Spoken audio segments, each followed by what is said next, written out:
menghimbau kepada segenap para kaum laki-laki dan kaum wanita yang sedang berada di seputaran Belang Padang dengan segala macam kegiatannya.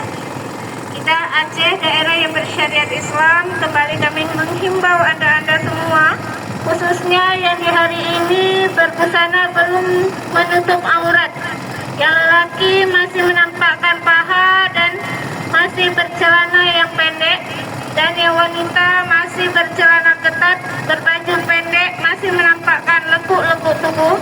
Mohon saat Anda berkegiatan di esok hari, jangan lagi menggunakan busana yang tidak menutup aurat.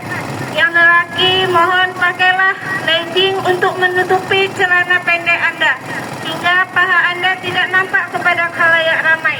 Begitu juga adik-adik remaja putri, mohon dapat berbusana yang tidak ketat.